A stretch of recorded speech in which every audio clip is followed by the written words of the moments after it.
inclusive feminist shorts.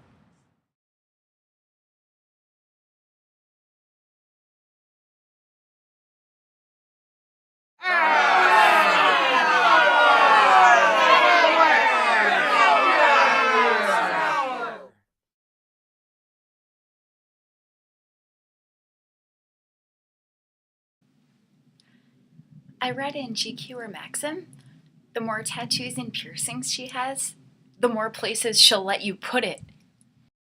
Places she'll let you put it.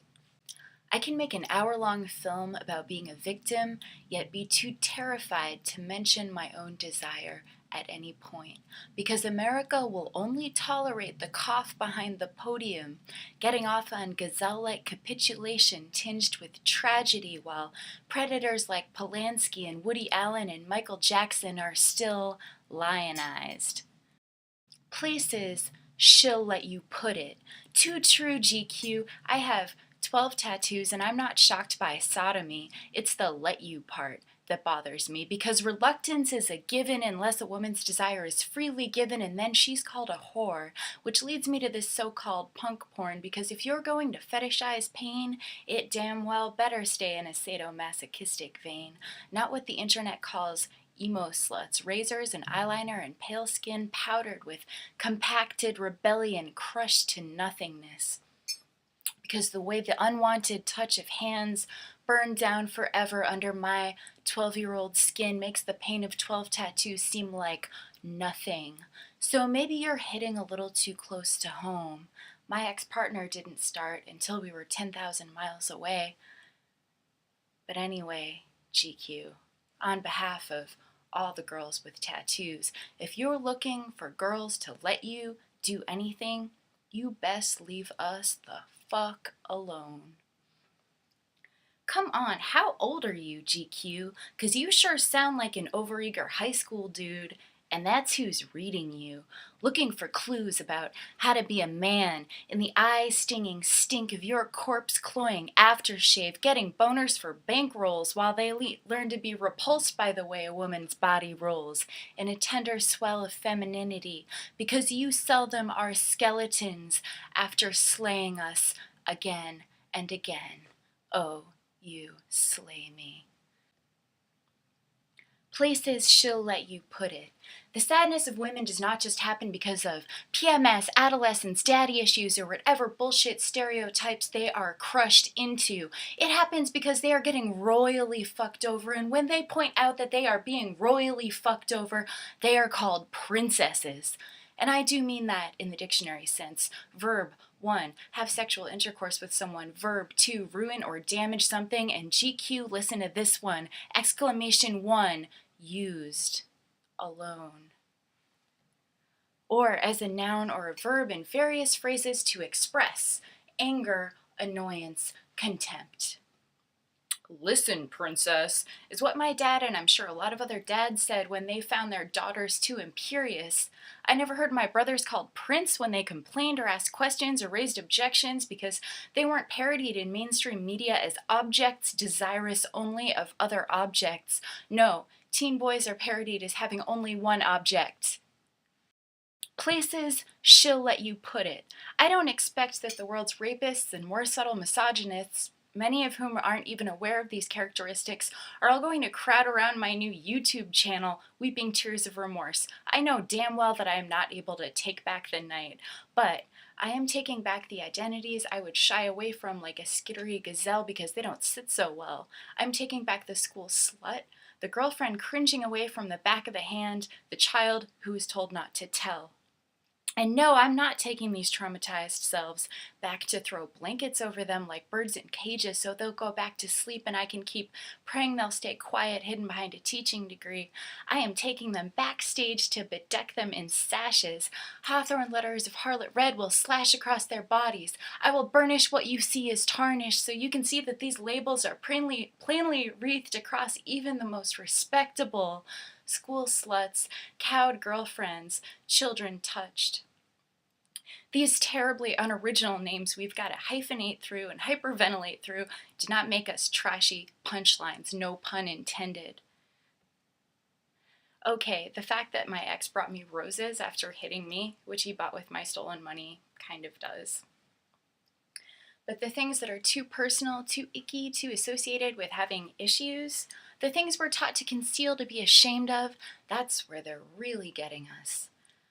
We've got to listen to the world's tiniest violins playing next to our ears for years because we're treated like whiny little mosquitoes if we speak up.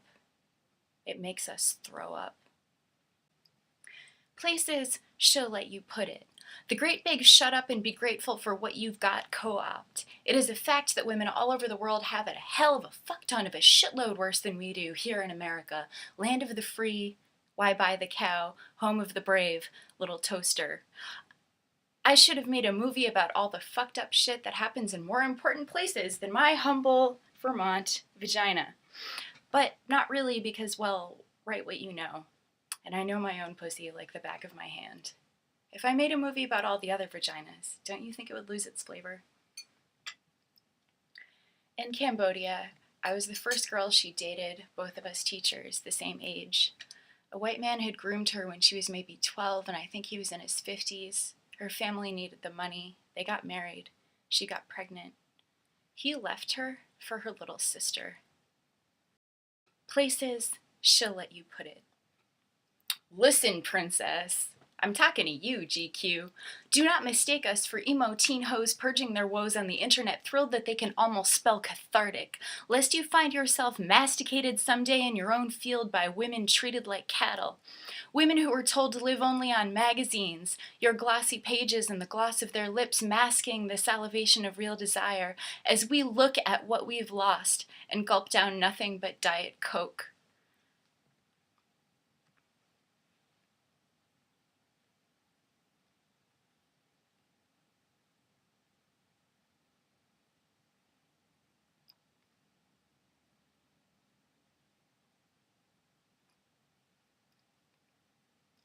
Desire to eat, desire to live, sexual desire, all muted to a matte finish, so you could jerk off to the ropey sputum of your own ridicule. Girls rule, boys drool. Because you turned riot girl back into hands beneath short skirts, you turned girl power into a Walmart t-shirt. Well, here, darling, is the most throbbing, sobbing, heartfelt fuck you to the culture that breeds this tendency. Lolita isn't a canary in a coal mine telling us what's wrong. She's a fashion icon. Cut yourself if you must, but be seductive about it. Be wounded. Be a victim. It's so cute when you're angry. Stamp your foot and stick out your lower lip. What other people think makes us freaks, we think makes us beautiful, is the slogan of the slick and smiling mall punk alt-girl voiceover on the Suicide Girls website. Wait, but that's what I told my gropey boss years ago when I let the hair on my face grow, and he reacted by keeping me in the back of the kitchen like a Quasimodo. That's being a freak, not striped stockings and star tattoos. Oops. Oh, the stars and stripes are so obvious. The great capitalist co-op The great capitalist co-opt pulling them over our eyes. Sweatshop workers in places like my beloved Cambodia sewing together symbols we loved into the flag of a new consumer takeover. This one wrapped around my punk girl body in phrases like, places she'll let you put it. Nightmares, nausea, self-loathing, self-sabotage, fear of getting close. Places she'll let you put it. Smashed walls, smashed knuckles, hands too sore to close. Places she'll let you put it. My dreamy friends talking about belonging to each other. They want it. Places she'll let you put it. A tinge of unease when I hear the phrase she wanted it, because my ex's excuse for abusing me was, he knew I like it rough. Places she'll let you put it. I didn't think I counted as a real kid because I'd masturbated, so when he said, "You've never felt this before," I was too ashamed to argue. I'd been called a pervert. Well, the greatest irony in my life is when he walked into that room, I was in bed reading Vladimir Nabokov's Lolita. She and I were the same age. Like the pedophile Humbert Humbert's first love, Annabelle, based on Poe's Annabelle Lee, my child self was about to die by the sea. so he could get off on sullied innocence, smashed vessel, 12-year-old, a sweet little thoughtless receptacle, lollipops and popsicles, my little brain, no obstacle. He told me I was stupid, and I believed him based on his authority as a dude. I didn't respond with, when they tested my IQ, it was the same as Einstein, because I expected to be treated like a Holstein, because I'd heard why buy the cow when you can have the milk for free, and what happens when they do buy the cow? I'd heard a husband call a wife I love a fat fucking cow. So I knew I always wanted to be free. GQ, I'll never be cornered with your dirty currency, your dumb idea of joie de vivre, your dinner dates and pointless movies and hapless, helpless conspiracy of let's see what's on TV, his hand creeping up her smooth-shaved knee, only if they've established the promise of a painless, pensioned security. In that terrible Florida motel of 17 years' nightmares, he said, "Oh, you're a virgin? I can put some newspaper down for the blood." So I wouldn't ruin the sheets in that nasty efficiency. Why else would we have feminine hygiene aisles selling products with a trademarked Eve on them? Because we are dirty girls, our dirtiness ancient, hands deeply soiled for digging too deep in the garden, hands kept bent as orifice in Gabriel Garcia Marquez's Memories of My Melancholy Horrors, his laundress, which, by the way, is a whole book about an old man drugging a naked 12-year-old girl he wants to fuck. And no, there is no brutal moral awakening to take away. Oh no, it's all the old author's fantasy. The literary world still lauding his goatishness with snobbish indulgence, soulless avuncular elegance. So I'll mention now my other favorite book when I was 11, 12 was 100 Years of Solitude. How terrible to find that all my heroes, lionized, would want me only pliant putty, defiant, devalued by slutty. Back in that awful motel, I remember so well, my sister said he probably just did it because my breasts were even bigger than hers, and I felt like a fucking cow.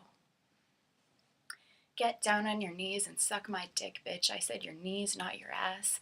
He said it and laughed. It wasn't even the age difference that bothers me, honestly. It's the way that is a way to hurt us. Afterwards, he said I wanted it, even though I'd said no, because admittedly, I liked it when he kissed me. So I was a freak, a real freak.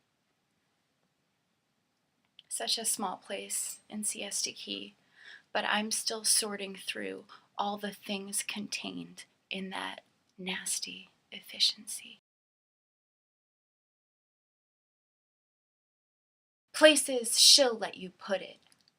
I was the pervert, you see, because little girls are not supposed to know what desire feels like before eyes that widen only for him.